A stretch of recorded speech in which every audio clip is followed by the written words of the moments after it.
Welcome back to the SPL. We got one more set to go, and it should be a doozy. SSG up against eUnited is what we're going to be closing out the day with.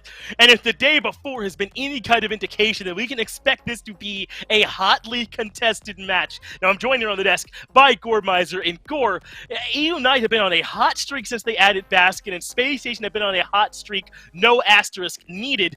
How do you expect these two forces to collide here today? This is like the true heat check, right? I mean, this is the one where you finally get to see where eUnited are.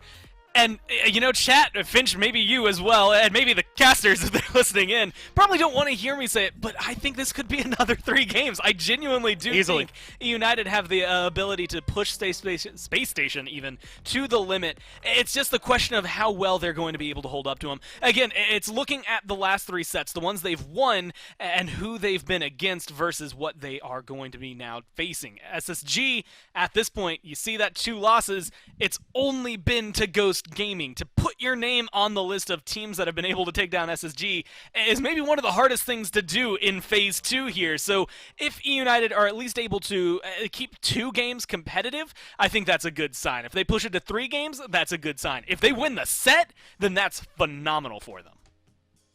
Yeah, winning a set here up against SSG would put you amongst great company alongside Ghost. I mean, it's been an impressive phase here so far for eUnited since they added in Baskin. I don't want to make it seem like Baskin has been the beginning and the end of their success. Hurlwin, I think, has looked better since they've added Baskin to this team. Scream has looked better as well. This is an entire squad that has improved with the addition of Baskin. Yeah, that's the thing. I think it's actually going to be fun to watch this because we've been talking about Baskin. You know, you roll back to when he's playing in the Challenger circuit, he's playing over there in mid, but you look at his history, he's played as a solo laner before since he's been picked up here. A lot of Cerberus that he's played for eUnited, but a lot of success for him as well over there. This is hard. It's hard for me to say because I think we all and everybody agrees that Baskin is a great player.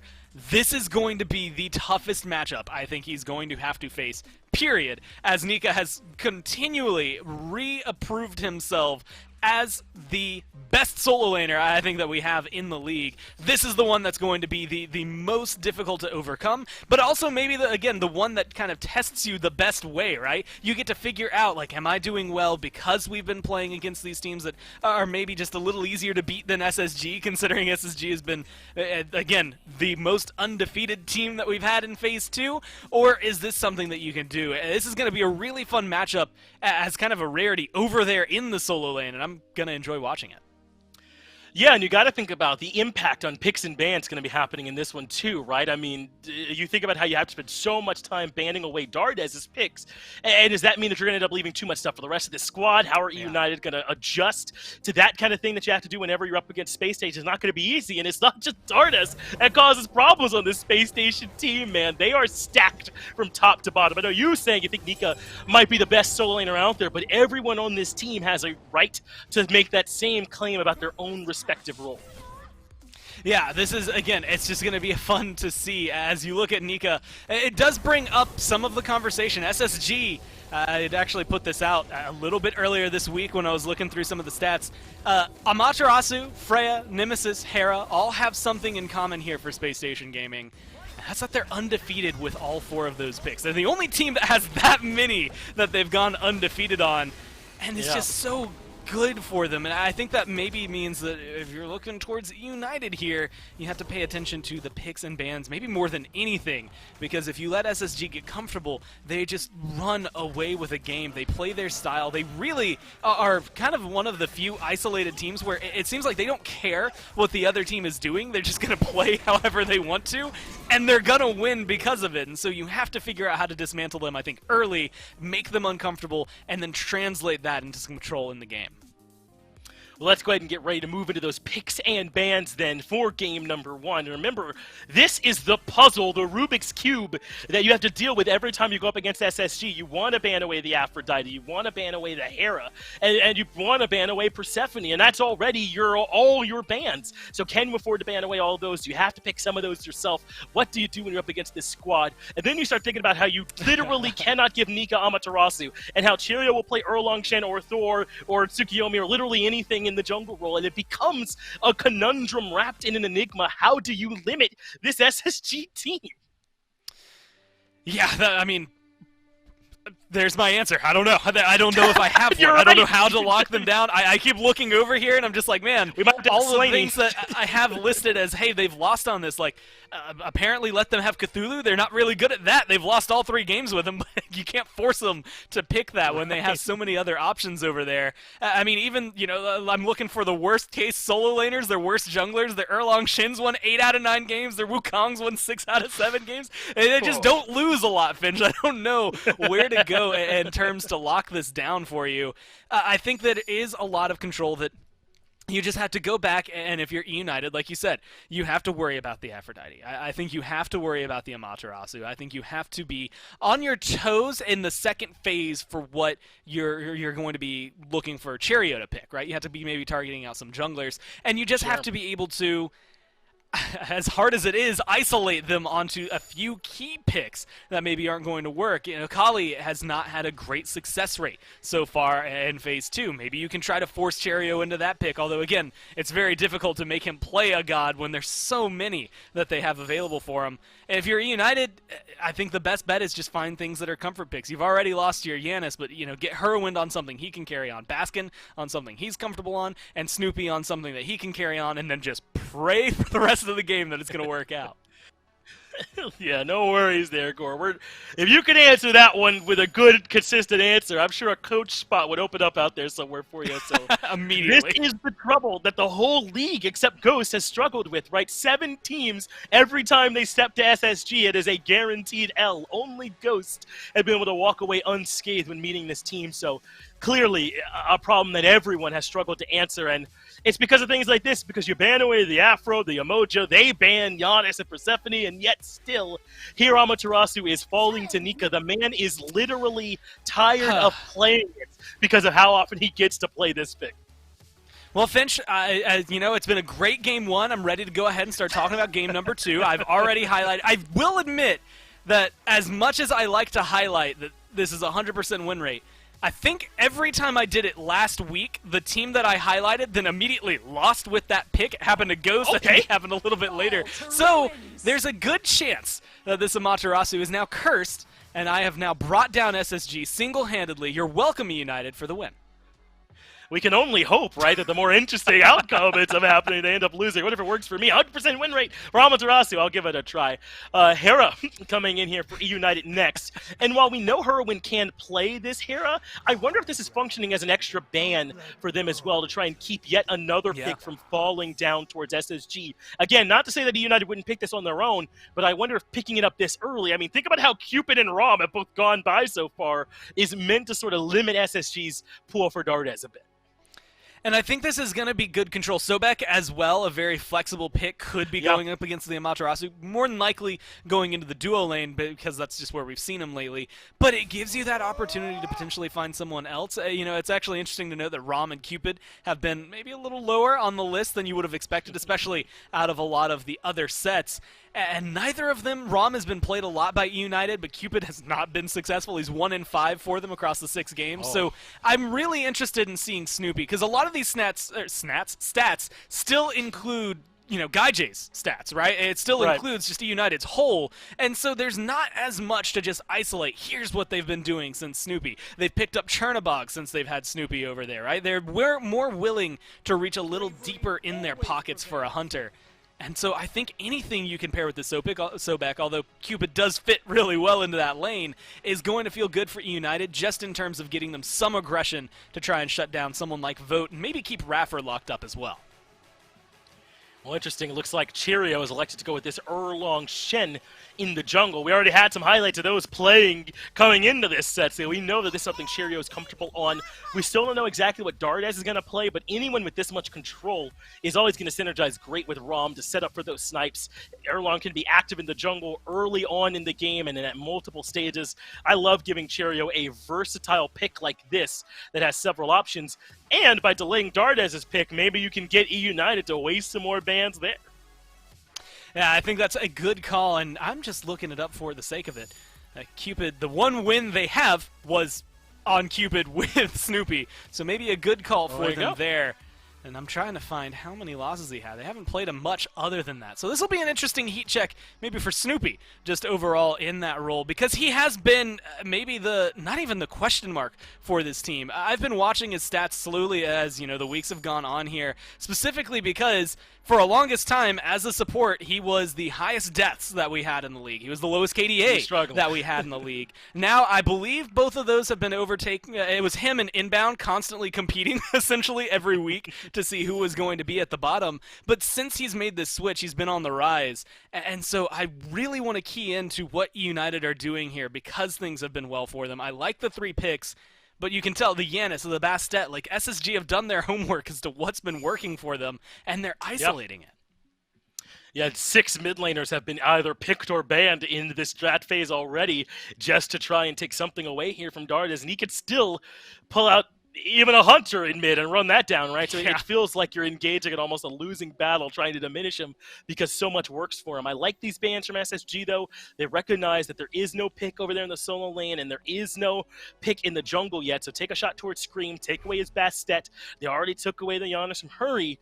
But I do wonder if this Cerberus might have been a bit more of a heads-up ban. That is what Baskin has played the most. I don't have the Gore stats in front of me, but I'm pretty sure that's the case. He loves to come back to this Cerberus. Yeah, they've been picking him up. I'm scanning for his name as he comes through. And maybe it's not been as much as I thought it was. Maybe I just need to go update things, or I'm just not glancing in the right area. I was looking for things mainly for SSG, the Morgan, really high up there. And actually now I see Cerberus' name. He is 9 picks up there because I saw him really high up on the loss column. He's got 6 losses for them. So maybe not the most successful all in all. But a very fun pick either way there for eUnited. I wouldn't be surprised if it was something like the Morgan, but like you said, anything for SSG and mid lane can come through. And this Ganesh just makes me happy. If you haven't seen it yet, we did a commercial for it earlier, but a Ganesh, oh man, I've already forgotten. Grandmaster's Class, it's the name of the show I do, by the way, that comes out. We just did one with Ganesh talking about that with Raffer and what to expect out of that. So you can go watch that to hear his exact thoughts on this. And I'm really excited because he had mentioned early game, you just kind of accept that you're not going to do much. You're Ganesh, you're just going to chill for a little while. And then late game, you become this nuisance, this menace. You do a lot of damage. You control the flow of the game. I think this is going to be just an all through and through great draft for SSG. There's still a lot of good for eUnited, but it doesn't feel like you really force them onto anything uncomfortable. Yeah, getting to 9th pick this Morgan feels pretty good for Dardas, right? I mean, this gives them a ton of versatility. He could turn to the Cupid, the Sobek, the Ganesh, the Ama, all tremendously viable transformation targets for him that provide these big team fighting ultimates. And Dardas is able to get plenty of damage out of the base form. Now, we're seeing this Achilles being highlighted, which has me thinking Scream is considering taking a warrior into the jungle, the only person missing a pick here at this point. And it's not as if a lot of jungles were banned. Really, only the Bastet could be considered a jungle ban. So it looks like Scream likes this Achilles, even with Unbots and Thor still out there. Lots of powerful jungle picks. He wants to take, I'm thinking, this Achilles toe-to-toe with the Erlang Shen.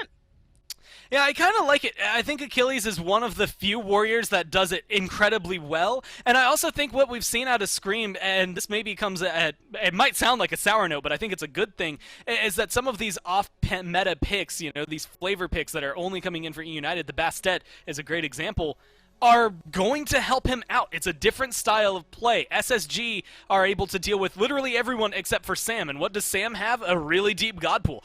Go to something that they're not used to playing against and force them to maybe have some differences in the jungle, and you can try to find at least a way to conquer them. I think the jungle is a good opening. If you can control Cherio early on, you can slow down the pace of the game. But SSG, they have a good early phase, they have a good mid phase, they have a good late game phase. So there's a lot of places that eUnited have to tackle and just be pristine throughout. It's so tough when you're playing up against SSG. Great at all stages. Let's go ahead and start off game number 1. Well, it is a flawless record for eUnited that is on the line here, and an SSG flawless record for the entire phase against every team but eUnited. It is Dolson and Agra once again on the call. Doug still working the cams for us. And before we jump into this one, we have to take care of some business in our previous set.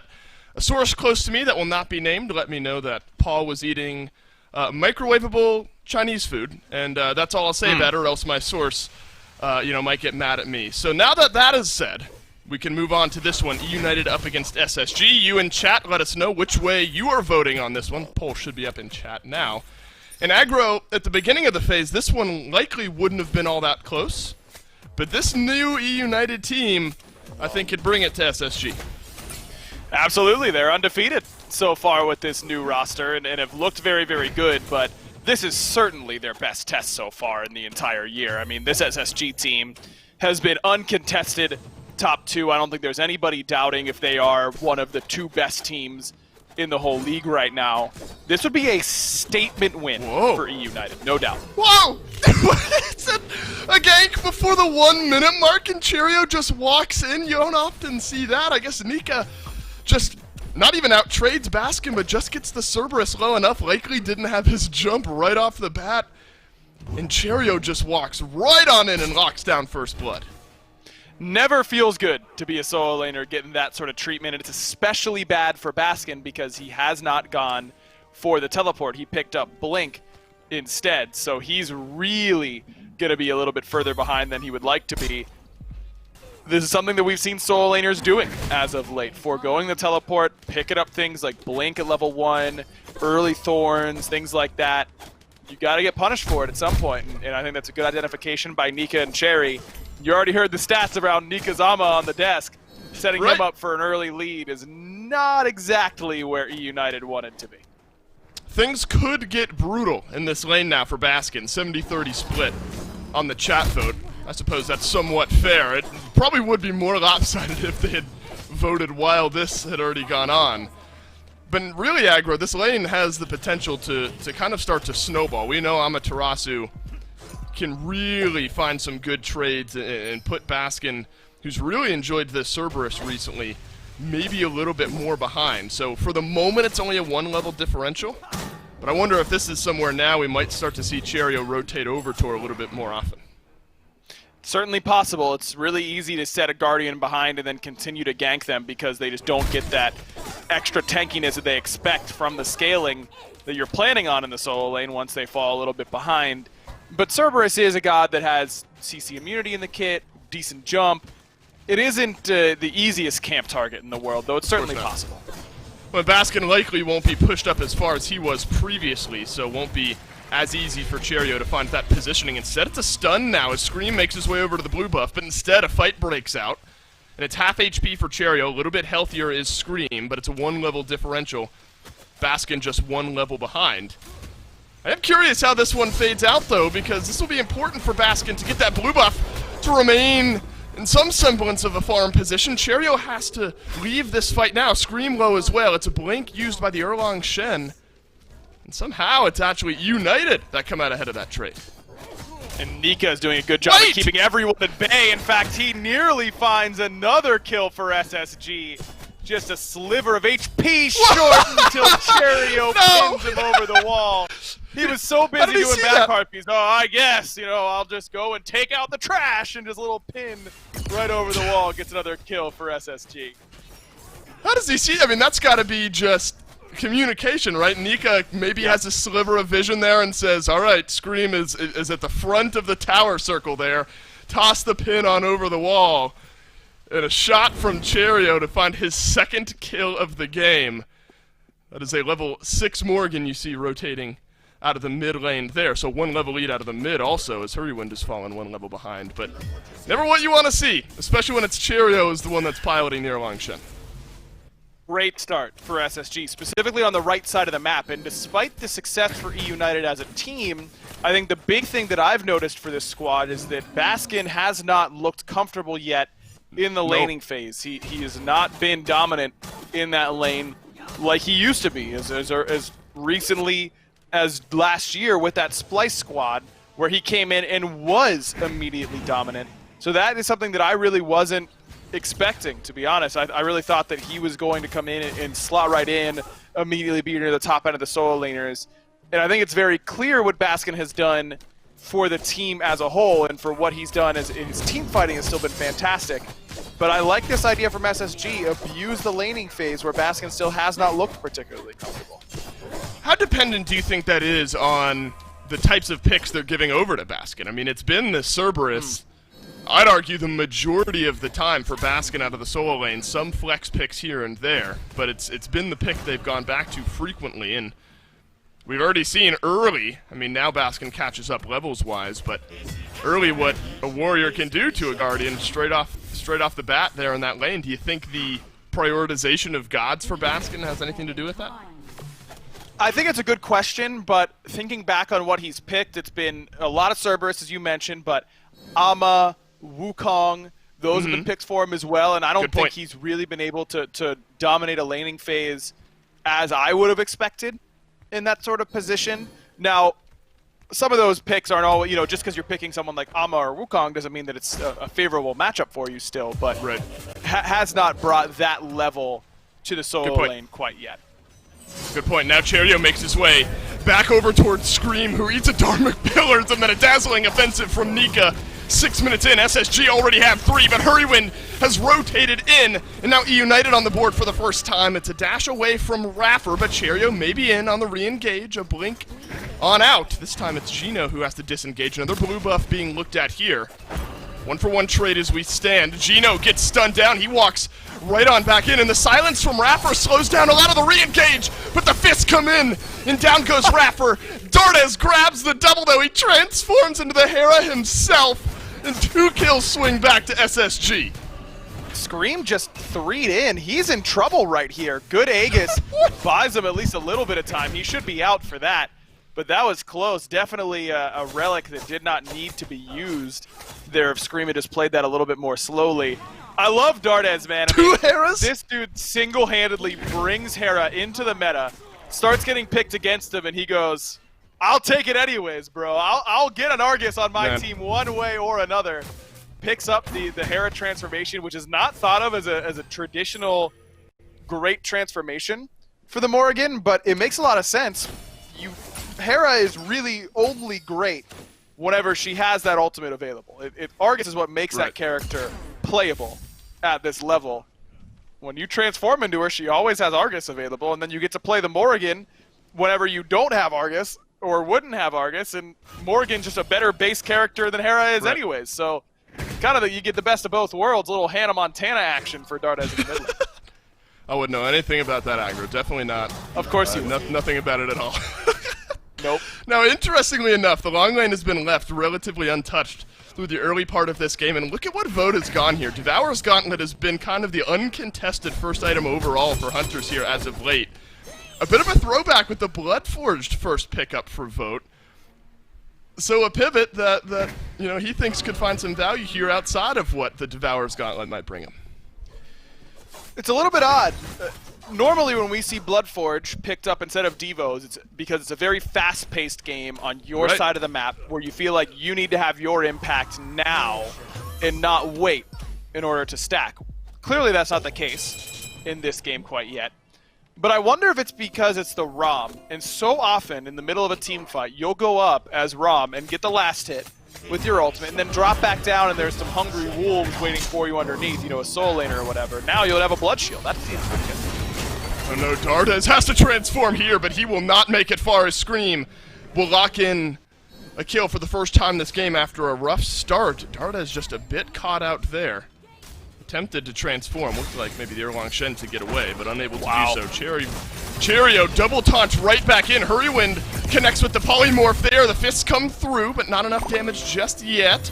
Raffer doing a good job appealing for his team, but look at the rotation from Snoopy around the backside. Cherio ultimately falls. Baskin is lurking with that blink, an early 5-man grouping from eUnited, but just a great rotation in from Snoopy that he's just winning those trades on that left-hand side, and so he uses that pressure in order to get a rotation going towards mid.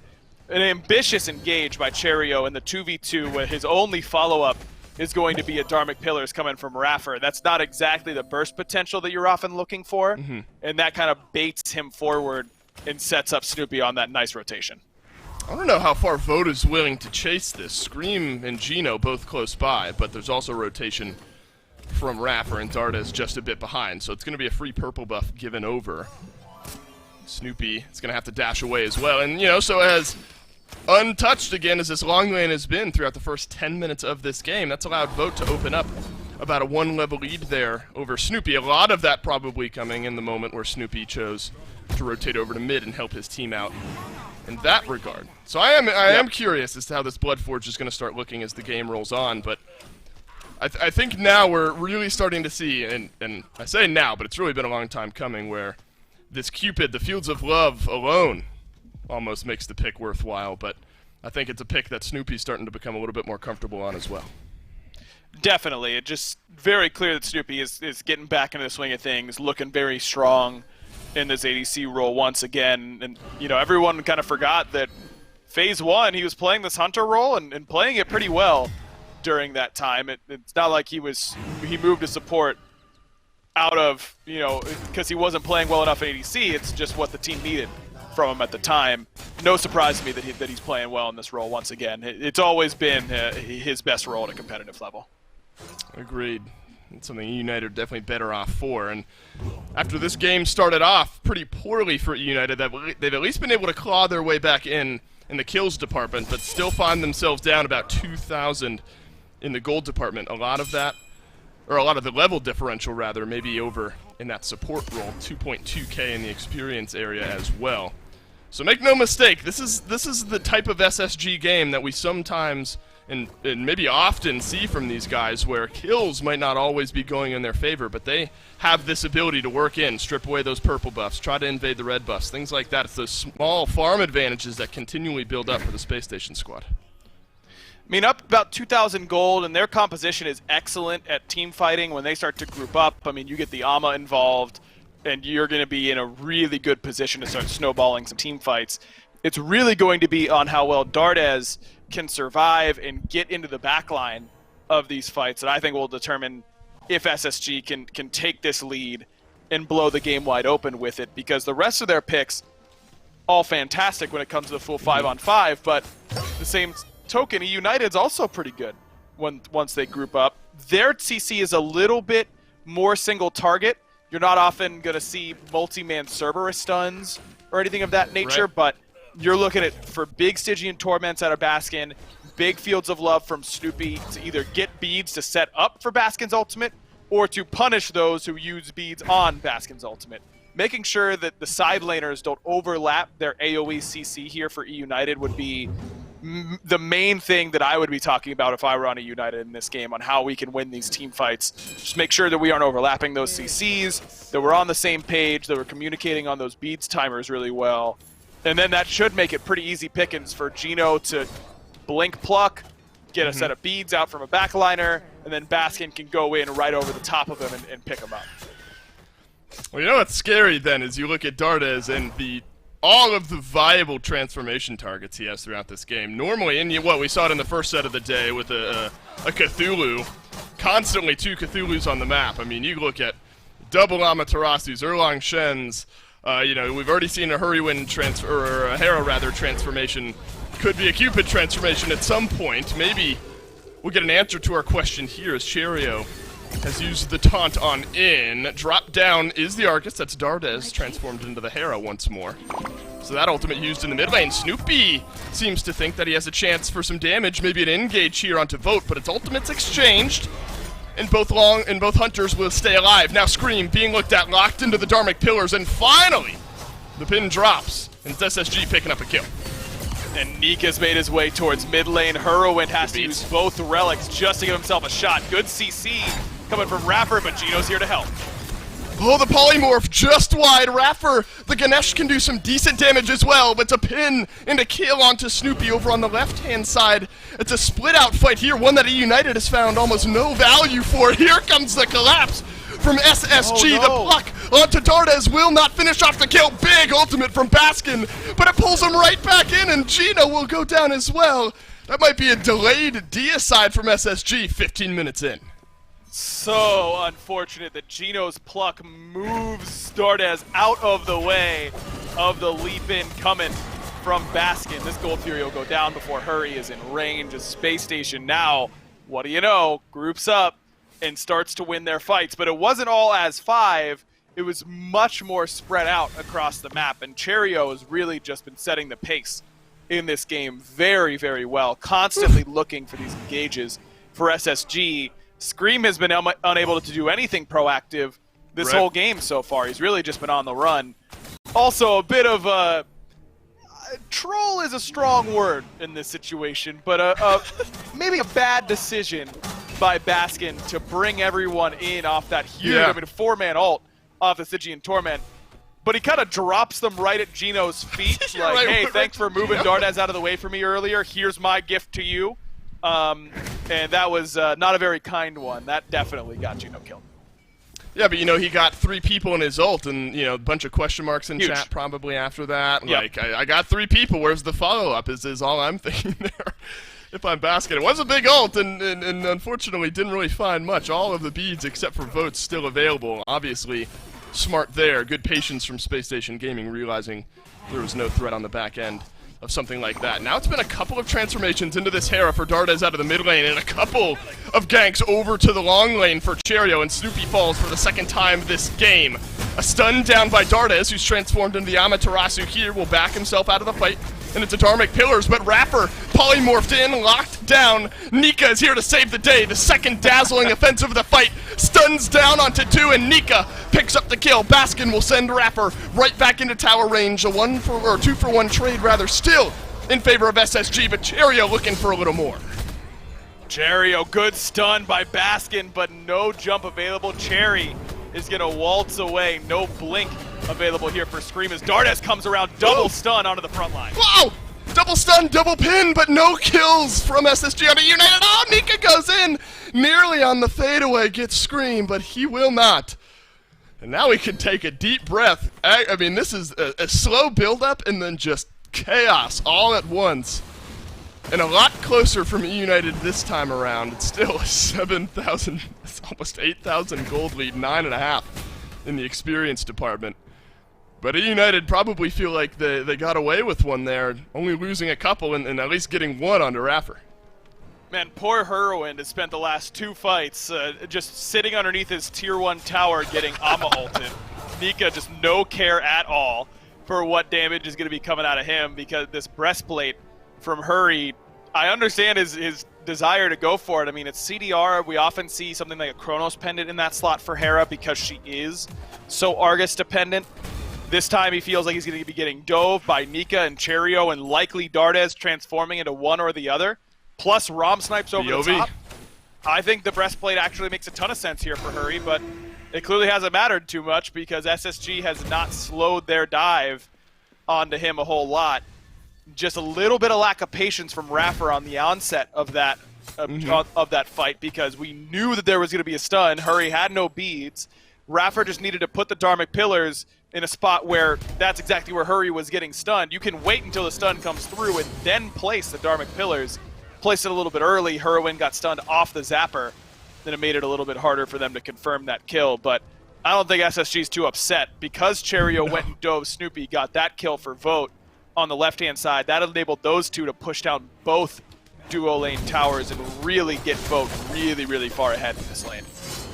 Well, Nika obviously feeling confident enough to nearly take down the first tower over here in the short lane. Vote close by as well. So they've sent this Rom all the way over. Gino does not get the pluck, but does get the beads out of Vote. Just the potential threat of being tossed back in is enough to make Vote buy that insurance policy. There was a small push on the long lane of the map here, and that's going to open up now maybe a big collapse for SSG.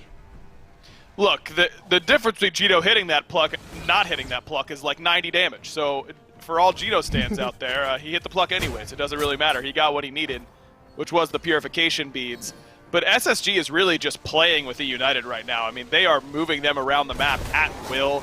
Cherio split pushes gets a free tier 2, and eUnited clearly a little bit frazzled with the pace of this game. This has definitely been the highest pace game we've seen eUnited in with this new look. Yeah, it might be one of the faster paced games we've seen in the SPL in Phase 2, because SSG really has the pedal to the metal right now, and I love it. Don't give your opposition some time to reset and think about what they need to be doing and how they want to tackle these team fights. Just keep on going, make sure that they don't have time to set their mentals straight, and you can find a win pretty quickly. Look, man, I was off for set 2 as SSG lock in the Oni Fury. So, I have all that energy. Send this one to 66 minutes. Finch and Miff did 65. Sure, man. Let's tack a +1 on there. That's what eUnited are going to need. Something about that long, I think, to keep themselves in this game at all. And especially now with that Oni Fury being taken down. That left side Phoenix definitely is now going to be a pressure point for eUnited, especially with the place these waves are right now. I like maybe the call from Snoopy here, try to be preemptive. No real objectives to fight over unless Space Station want to start up this 20-minute Fire Giant, which I think they probably might feel comfortable enough to do. Maybe now even more so that Snoopy's missing. Just so far, it's really been difficult for eUnited to match the pace of what Cherio has brought. It's just been all Cherry so far in this one. Frenzy, Dharmic Pillars, melted down FG, Space Station Gaming, lock it in for themselves.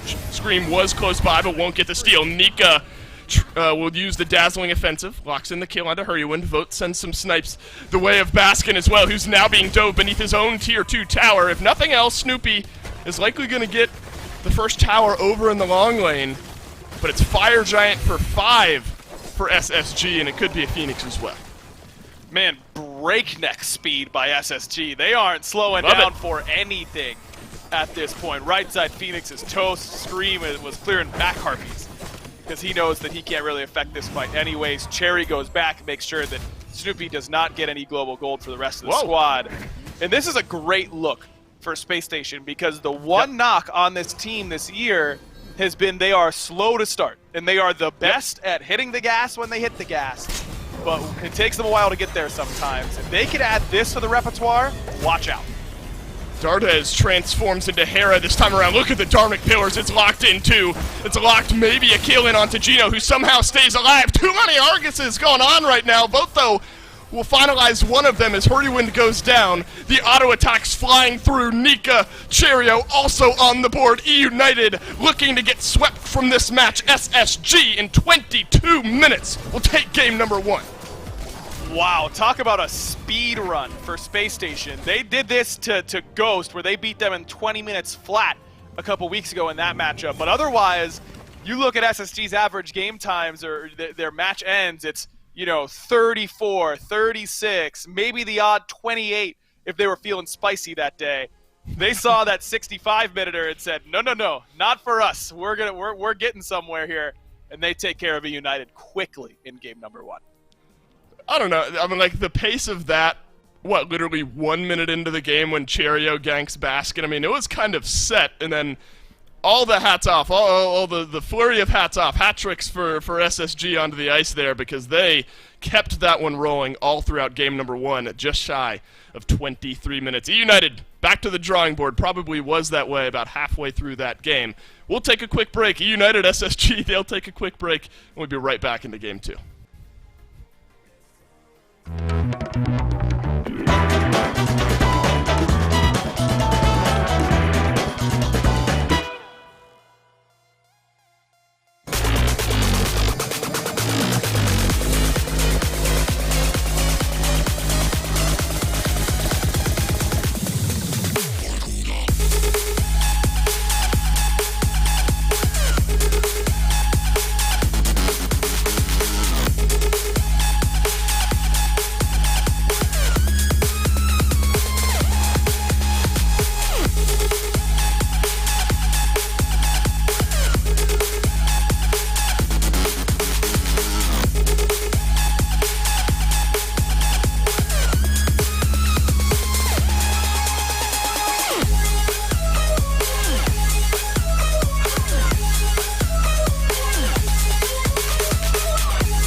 Well, we wondered which would bend first, right? The hot streak that eUnited have been on since adding Baskin, or Spacestation just being the best team in the league. And I think we got our answer. It's eUnited bending to the will of Spacestation Gaming. Cheerio going directly to Baskin's lane, minute 1, ganking him, putting him in the dirt, and saying, all right, SPL ain't free. And that's certainly what it seems like here so far. Yeah, it comes down to a lot of that just over and over again. You watch Cheerio throughout the game. I think everyone kind of flourishes because the jungler just has a phenomenal, full game. I almost said set, like we've been through game number 2 yet, but really it was just the one game that he was able to come in. It did, again, maybe test the waters. When you give him a Matarasu, it's not going to look too great for you, and we got to see Nika flourish on that. But like you said, it was all because of this setup. I mean, there was not much you could do about it, and one kill early on isn't going to be a lot, but watch the timer through all of the highlights, because you're going to notice a few of them are pre-10 minutes, and that is where things become a problem, especially if it's over the wall into the tier 2. I think that's the big difference that you're having here, is this Cheerio had a phenomenal game, and unfortunately Scream just didn't get to match it overall in the jungle. No, he didn't. Scream locks in this Achilles jungle to try and get aggressive from the start of the game, but you can kind of tell this was one that was out of their control really from right around the middle of the game, around 15 minutes or so, when Cheerio really had started to hit that stride, was rotating to multiple lanes and enacting his will across the map. But this one where eUnited seemed a bit disjointed to me, because they were also taking scrappy fights towards the beginning of this game, but they weren't doing quite the same thing that SSG were, where SSG were able to convert those back into buff control or into an ability to start generating some leads and some objectives, whereas eUnited were hoping they could get some trades out of these kills, at least even things back up. So it's not as if they didn't come into this one looking to be proactive, right? You've got Achilles in the jungle, you took the hero away in mid, you even Cupid get involved with that Field of Love right away, but it just felt like they could not quite go toe-to-toe with all this damage from Space Station. Yeah, especially, I mean, you have to look at it. The only person under 10k on Space Station is Raffer. Makes sense. He's playing the support. The only person over 10k is Baskin on the other side. The difference and damage is really palpable in that moment. And granted, it was a fast game, so maybe that does help accelerate the stats there for Space Station. But it does kind of come back, like, I meme it, but Amaterasu seems to still be one of those leading factors, at least, to Space Station wins, something that I think a lot of teams could maybe do to ban or try to steal away at this point. I'm interested to see how eUnited tackle this next phase, because when Yanis is gone, when the Bastet is gone, you feel very targeted out if you're just 2 players on the side of eUnited. And so I want to see, Heroin maybe do a little shuffle, but definitely for Scream, a side shuffle away from the Achilles, maybe to something that will at least bring maybe more of an impact here.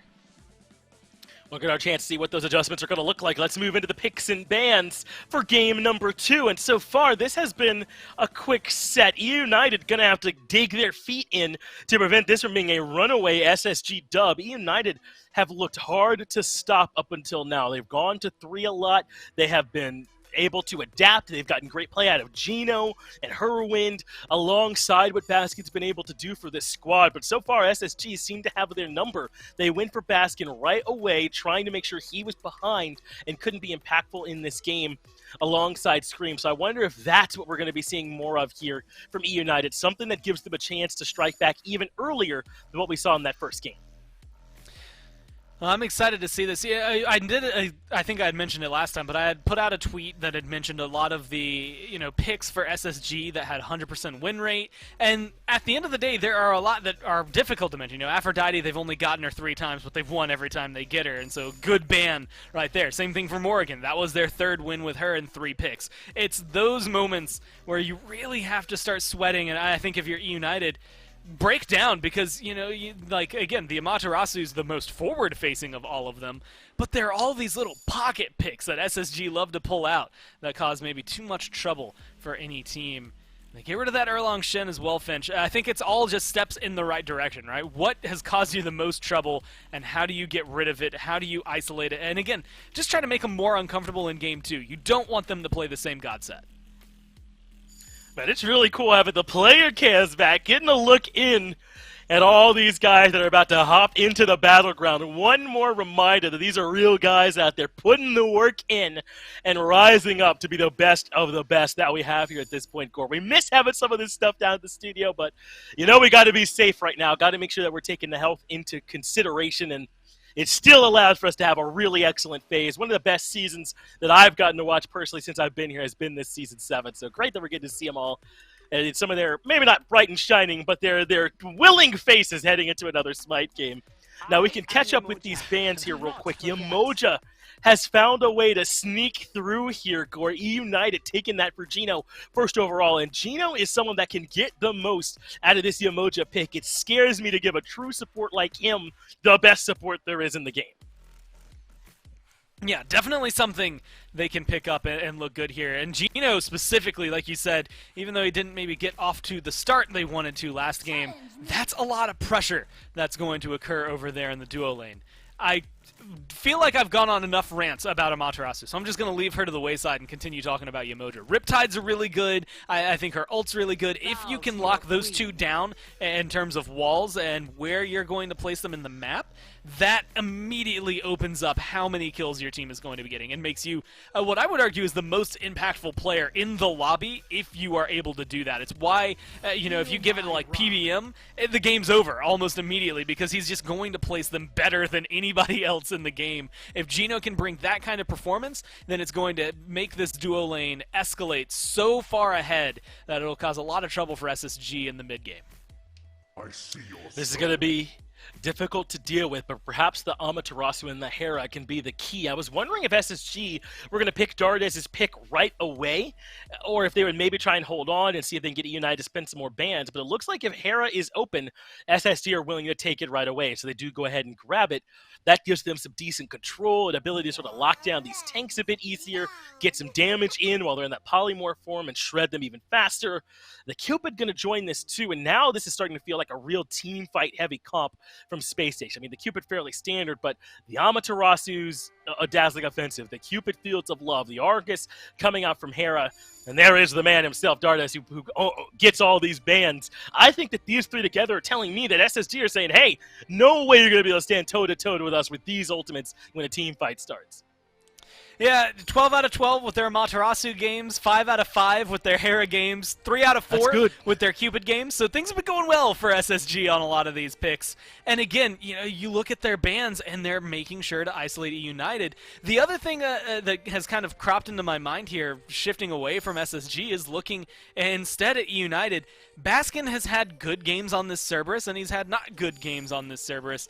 But the thing that really catches me and kind of calls out to me is it's almost always on the Cerberus. We're not seeing a lot of variety over there in the solo lane. And yes, I get it. They just dropped variety, but, I want some spice that's going to come over there and bring something a little bit fresher. Maybe some other warriors, honestly, even some other guardians. It's a little weird to me that they continually drive back to the same style. Yeah, and it's interesting. If it's that, hey, they're not banning against us and it works, then they pick it, then that's one thing. But if we are seeing that there is some limit to the thing that Baskin can play, then that obviously is worrying for eUnited going forward. He's got plenty of time to get his feet underneath him to get more comfortable at the SPL level, because he's still got time ahead of him, and eUnited are going to be playing, deep into the season, certainly a part of Worlds as well. But still, it could be worrying if that proves later on that there is no more room. So we could see this entire draft now for eUnited. Yamoja, Cerberus is that frontline nemesis, Nuwan Rom to form that back line. But it's going to be tough going into an even better team fight now when you add in this Ganesh Dharmic pillars for Space Station Gaming. eUnited have the isolation tools with this Yamoja, the Riptide to the River's Rebuke, and all this burst damage from Nemesis with that ultimate to set up for good picks. I just don't know if that's going to be better than the team fight presence of SSG. It feels a lot different. SSG set themselves up for a lot of early game kills last time, and that really got them ahead to the point where eUnited couldn't fight back in. This feels a lot more like eUnited can set themselves up early on. Once Nemesis gets that ult, just look for 1v1s, look for those picks, as you had just highlighted. but then it translates into a 5v5 and things will start to crumble for them. So there's a lot of pressure on making that mid to late game transition for them specifically, and it goes back to maybe this Cerberus, this new wall, where you're placing your soldiers, getting your stuns, getting your damage, your Cerberus, where that Stygian Torment, where your ult is going to be, because if you're not locking down 3 people or forcing beads, you're not doing enough. United Space Station, SSG ran over him in Game 1. Dulcet and aggro, tell us what's happening in Game 2. United are fighting against the numbers, I think, here in Game 2, aggro. Another Amaterasu for Nika. Can't quite believe that one, to be honest. And then Cupid, one that has done so well for this SSG team. Locked in yet again. There is a Yemoja for Gino, so I think that is a big thumbs up for me. I just find it wild that you give Nika this Amaterasu again, and Vote finds his way back onto a Cupid.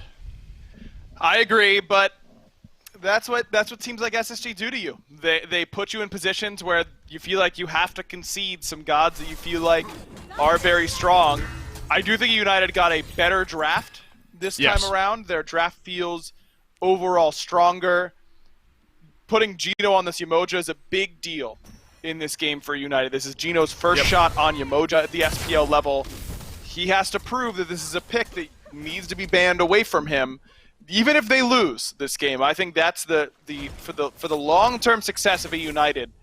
I think the best thing that could happen here is that Gino has a solid game on this Guardian, because if you don't, and then you start to have happen to you what, say, Renegades has to deal with, where they haven't proven that they can play Yemoja at a high level, that changes your picks and bans until you can prove otherwise, and that isn't always easy.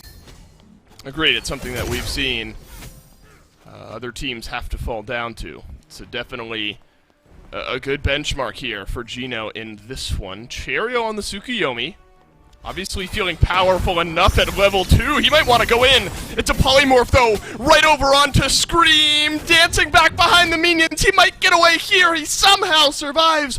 Hurrywind, he might have the cooldowns here shortly to deal enough damage. Just wide on the last little bit of damage there. So the wave does get pushed in.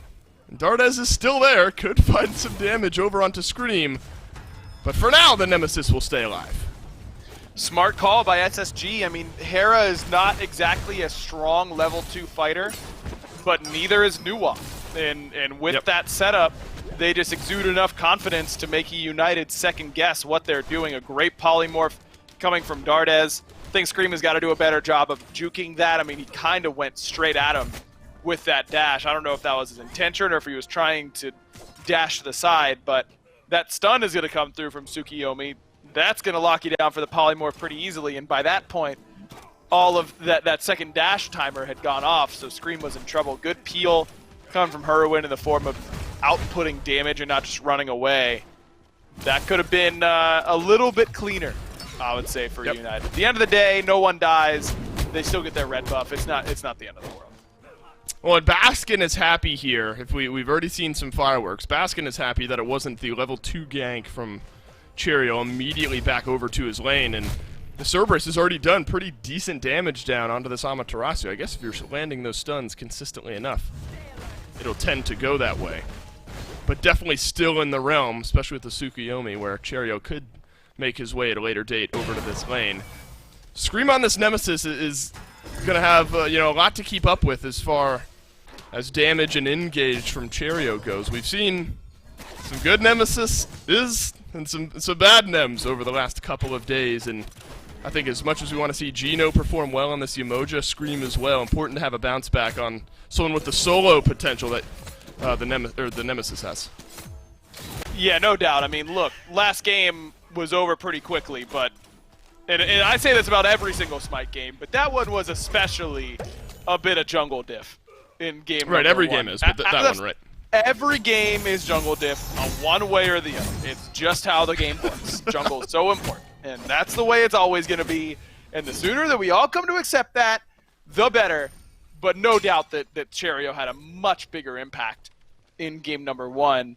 A little surprised that Cherry goes to the Tsukuyomi here and do this. Doesn't seem like a Cherio god. Cherio gods start fights. That's what they do. That's his role on this team. It's what allows Raffer to pick things like Ganesh a whole lot, because Ganesh is not a fight starter, because Cherry's the one that often does it, and I don't think that Tsukiyomi really fits that role particularly well. So this is an interesting game for me. Space Station's already shown a different look than what they normally might look like by steamrolling and hitting the pedal quickly in game 1 of this set. That's not the normal SSG MO. Now let's see if they can do another one. Can they put Cherio on non-initiator gods and still find great success? It's gonna be interesting.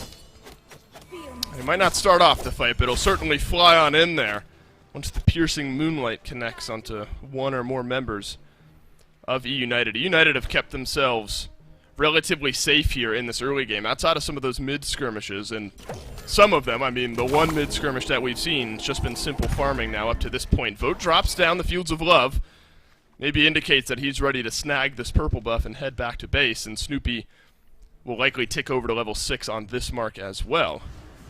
So not all that much from what we saw in Game 1 aggro here in Game number 2. Both teams playing it safe and sound, maybe hoping for more mid-game fighting to really hit their stride.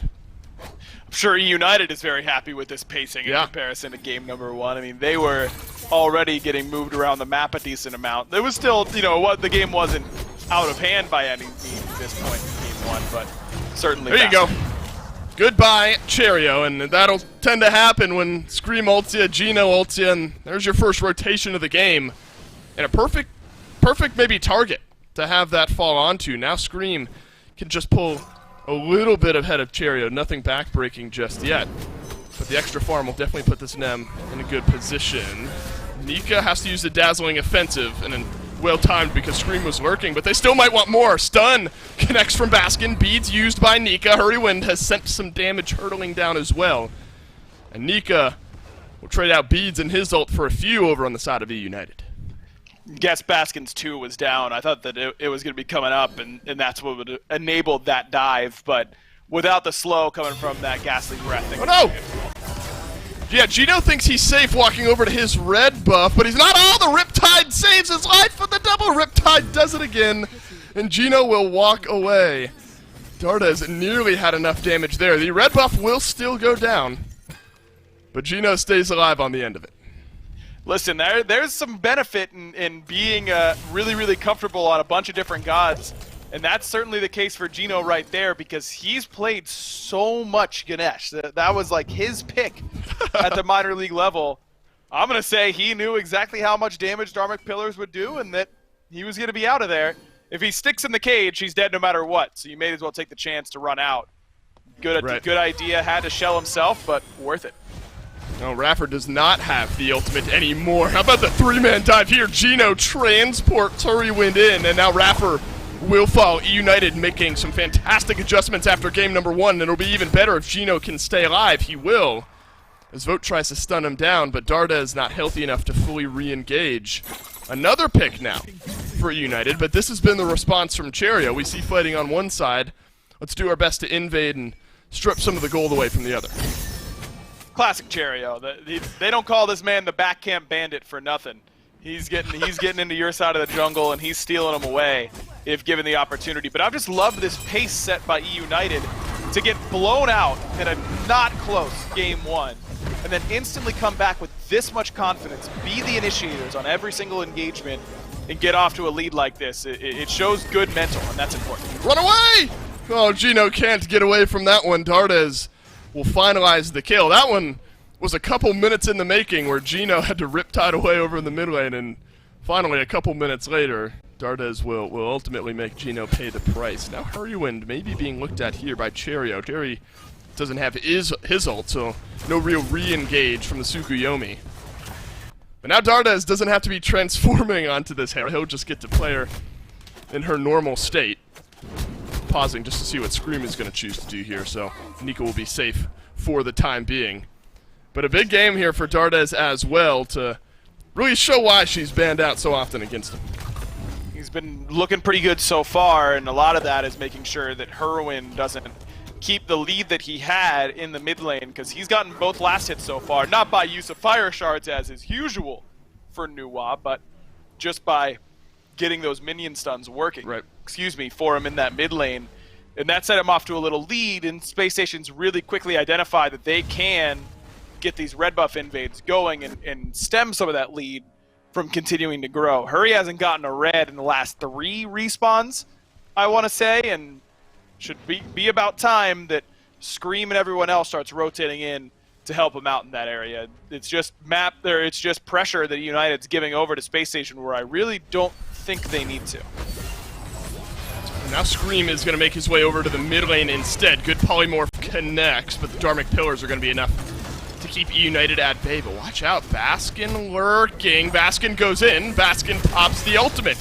It's an Argus drop down, and the final tower shot gets him from the backside of that fight. So Dardes picks up the 1-for-1 trade for SSG, but now Cheerio maybe looking for a little bit more. Scream still being chased down by Argus. Pretty obnoxious if you ask me, but he'll be able to keep himself alive. And now look at this, Snoopy and Vote exchanging some shots here. Snoopy does not have the snipes, so Vote will stay alive, but Snoopy has to be careful as Dardes rotates over. Man, Dardes really going on tour here all the way through the jungle with Argus. They're going on a cross-Europe trip together as another good ultimate from Gino. Locks in Dardes perfectly. Yep. He's looking awfully comfortable on this pick for me, Dolson. I think he's looked great so far. What is it you said? You know, Hera really lives and dies by Argus, and the moment that Argus times out, Gino immediately turns around, tosses up the River's Rebuke, and down goes Dardes for only the first time this game. Well timed, well sought out there, I think, by United. Now's the time, though, that you got to compound on this lead. What did we see in Game 1 where United, you know, though they got kind of blown out, you know, they weren't able to really build on any of the early pressure that they had. So this is where SSG are doing a good job, though down a couple of kills, maintaining some semblance of farm superiority. I suppose the red buff invades, the blue buff invades, all of that definitely play into it. Not as much gold on the map for United to lock in. How about this out of Hurry Wind, though? You start to look at the build for this new, you know, plenty of options, plenty of directions that she can go. But the Rod of Tahuti, I think somewhat of an interesting pick to lock in for her. She's going to be doing big burst damage now, but won't opt for the pen or the cooldown immediately. I like it a lot. I've been playing a lot of Nuwa Unranked. I've been experimenting with some builds, and this is one that I haven't gotten a chance to test, but I was saying that I feel like it's got to be good, at least on paper, because you're using Fire Shards as a confirm tool more often than not. So just getting Rod to make sure your confirm is confirming better seems like a natural fit. It's a little bit expensive right off the bat, of course, but we've seen this be meta for mages before, and Hurry's going to go straight from this into a Soul Gem, a classic item for Nuwa because you just get that extra scaling on your Fire Shards, feels fantastic, gives you a little bit more CDR as well. Hurry in particular has been off the pen for a while, off the flat pen, after all those nerfs. It's not... the build that I've been going most of the time is boots into a pen option like Divine or Deso into Soul Gem. But I think that this Rod is enough power and with the passive to make up for the lack of flat pen. I think it can work. Oh my god, Snoopy made the mistake of standing anywhere near Cheerio. He gets the kill on the end of it anyway, so Snoopy not able to crash down back to the map, but Gino making more plays over in the mid lane. Scream drops the ultimate, and then we'll drop the elephant on the back end. So both junglers making plays, one on the left side, one over towards the middle of the map. Scream 2 levels down, though. Not a fight he maybe should be taking there. Stays alive, but only for the time being as Dardes claps him down. Gino polymorphed. It's a double for the Hera, and a big fight win for SSG. And this all stems back to these repeated red buff invades and the pressure from SSG on this left side of the map. It never got relieved. eUnited never came over to make sure they were getting reds, make sure Snoopy was getting his purple. Vote was playing up on this side of the map the entire time, and Scream never was able to come over. Gino wasn't able to come over and make sure that pressure got relieved. And so when you've got all that pressure building, eventually the pipe is going to burst, and that's really just what happened on this left side of the map. Snoopy gets dove because he's behind because he hasn't gotten a purple in a while. Cherry's been farming up, feasting on eUnited's food on their side of the jungle, and I just don't think eUnited's responded appropriately enough. eUnited's won every skirmish in mid. Hurwin's 3-0, 0-3 for Raffer. Those skirmishes have all gone very, very well for them. I don't understand why they have been unable to come over and help on these left side buffs. They're a little bit late, so I don't know if their timers have been particularly good. They've allowed SSG to get fantastic ward coverage on that side of the map, and have not done a good job of counter-warding them.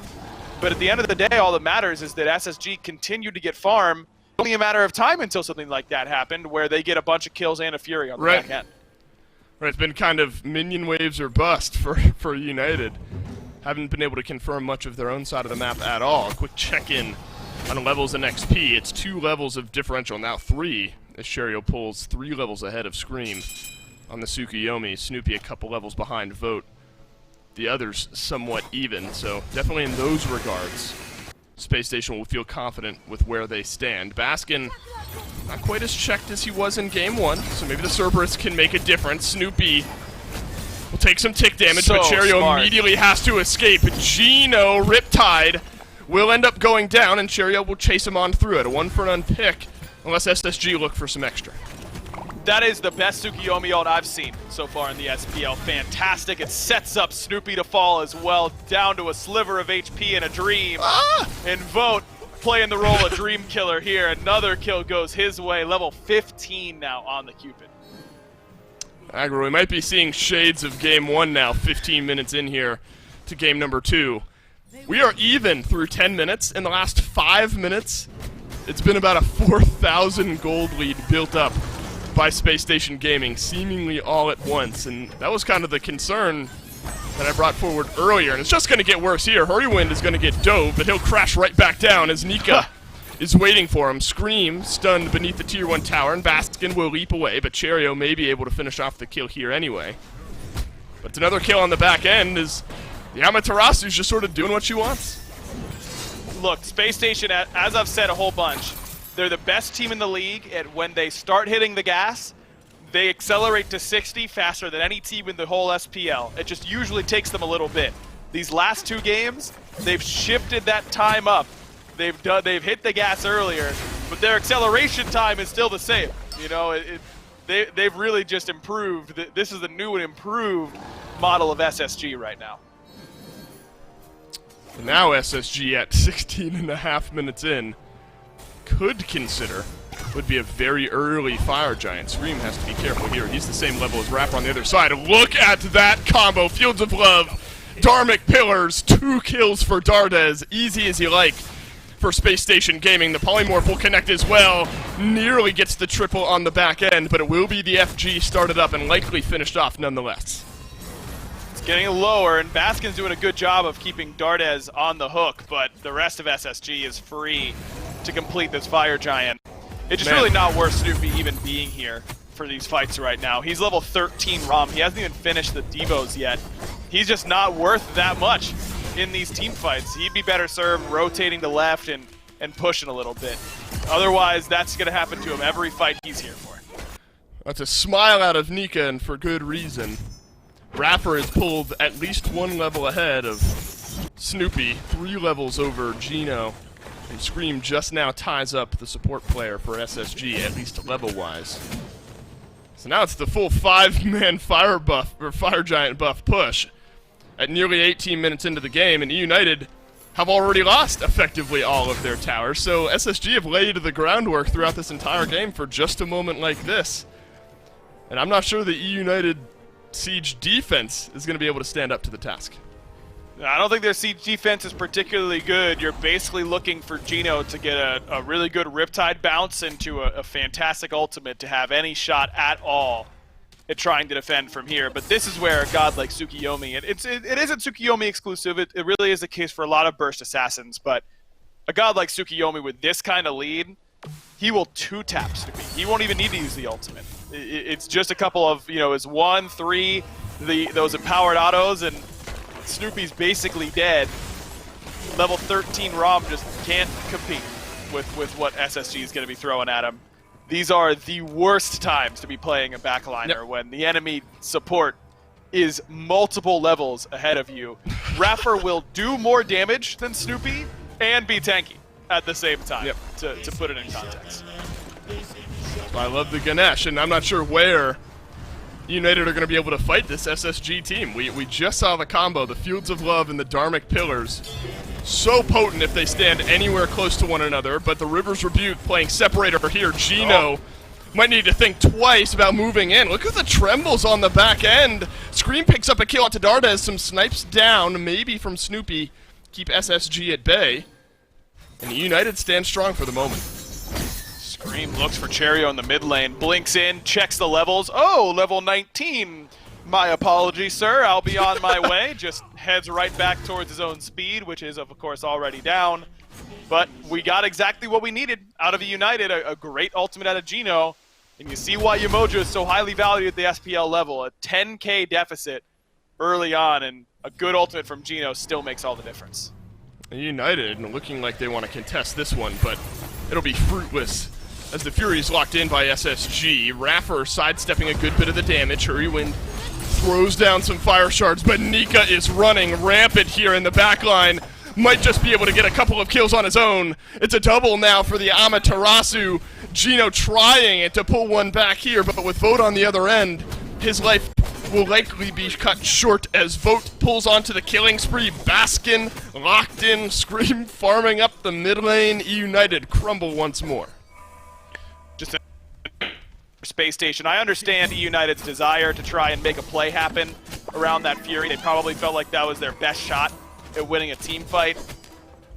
Down this much, they're probably right. You know, it's a 5v4. You'd poke them out a little bit, even with Fire Giant sustain. I think it's an understandable attempt by eUnited. Well, eUnited likely gonna miss out on the game here. Space Station Gaming walk their way in. Scream has done some good damage, but Snoopy takes himself out of the fight. The snipes will not be enough. And in back-to-back low 20-minute games, SSG run away with this set and buy a game of distance over Ghost. Man, I don't know what the SSG boys had to do tonight, but they had to be there early. They could not afford to be late because they made sure that this set was over very, very quickly. For context, Dave, you and I just casted less Smite than what Finch and Mifflin did in Game 2, I'm pretty sure. Around that same time period. Let's not even talk about the 65-minute barn burner that they had as well. Look, eUnited was going to lose eventually. They came in with a game plan. I think SSG was just really prepped for what eUnited has been doing. And that's the tough part, always, is that when you start to succeed, you're going to be a little bit one-dimensional. The question is, can other teams either A, replicate what SSG did to eUnited here today, or can eUnited adjust their game plan well enough to find the winner's column again? This is always going to be the first, or the hardest team, rather, for eUnited to run into on their first streak of games, and always was going to be an uphill battle. SSG lock in a big win for themselves here. They go up and win the set 2-0 over eUnited. That's it for Aggro and I. We'll take a quick break before we head back to the desk.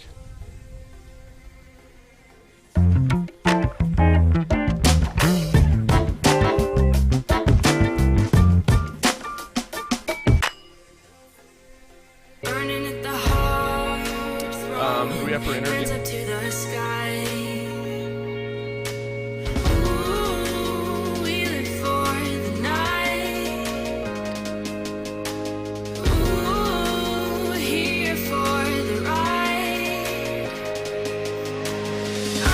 Man, that's a hard one to ask questions about. That one wasn't.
Welcome back to the SPL, or should I say that we are closing here at the SPL as we just finished up our last set of the day. We'll talk a little bit about how Space Station ran over eUnited so easily, get that post-game interview and all that stuff, rewrap everything else that's going on with the SPL and get you all out of here in a timely manner. Now, Gore, I think it is hard sometimes to break down 43 minutes of total game time for a set, but what can you tell me, man? What did SSG do so cleanly that gave eUnited fits?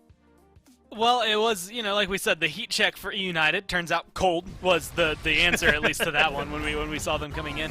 I don't know if there was much that SSG did. I mean, they just played the way SSG do, right? And this was something I distinctly remember when we were watching this moment. I immediately said to you, imagine giving Dardes Hera and then trying to dive under his tower. Like, it just feels like that is an equation for demise at that moment. And I feel like that's maybe where some of this slipped away. There's a lot you have to focus on when you're banning and drafting up against SSG, but they didn't really have a lot that felt like they could control what SSG wanted to do, and we had kind of highlighted it at the end. I think we got to see it come to fruition. eUnited, 5 kills. I believe they got up to maybe 6, 7, 8 throughout the game.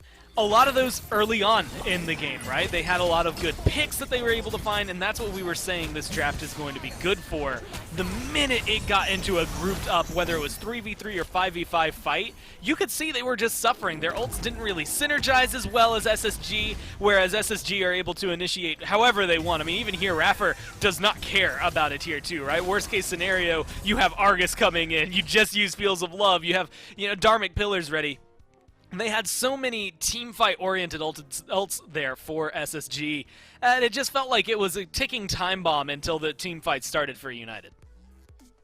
That's how it felt when I was looking at the draft phase. I'm right there with you, Gore. It's just too many big old circles or squares or whatever you want to call them that eUnited can't walk into, and SSG just drop them on them, man. And that's really what happened here in this game. I mean, obviously, this was led by that effort from Cherry out of the jungle yet again. Anika maintains the undefeated Amaterasu streak as he continues to dominate everyone else who allows that pick to fall down to him. And I know there's a lot of stuff you got to get rid of right now, and it can feel that way about everything that you give up to SSG. Like, how's Vogt getting Cupid? How's Raffer getting Ganesh? I think you say it about that whole team, right? But that's just how strong their players are, that it feels like you can't give them anything because they'll just run away with the game in 21 minutes. Yeah, I think that's exactly what it is. And again, you're going up against SSG. I think I feel for anybody that at this point isn't Ghost doing it. I think that was really the kind of thing that comes through. If SSG doesn't win this like that, we start questioning them, I think, more than we start to praise eUnited. Because even if they win, if it's a 3-game set, it's a different story, right? We have to look at SSG and kind of this mark they've set up at the top of the league. As it is, 40 minutes of gameplay, maybe 44 total that they come through. They win it cleanly. They keep themselves up at the top, and they keep looking good. This is exactly how you want to be as you enter the last third of the phase. Yeah, they're looking hot right now, and they've been looking that way all season long. So we'll have to take a chance to talk to them here with the post-game interview. It's Dolson standing by to do that interview. It should be no surprise that it is Dolson. Vote with me for the post-game interview. Vote, we had about 42 minutes of total game time here in this one. I want to start off talking a little bit about the Amaterasu for Nika up to this point. At what point do you think teams need to start banning it away from Nika? And also, do you think this is kind of a byproduct of Dardes pulling so many bans in the ban phase that is giving more favorable picks over to your solo laner? I think Nika should have stopped getting Amaterasu maybe like 10, 11 games ago. It's been like 12, I think like 12 games. And it might be 12, maybe more than 12 games straight. We just won with that character. And then, but what did they ban then? Did they leave it at Hera open or after open? Right. It's just, I don't know. It's a fantastic spot for you guys to be in.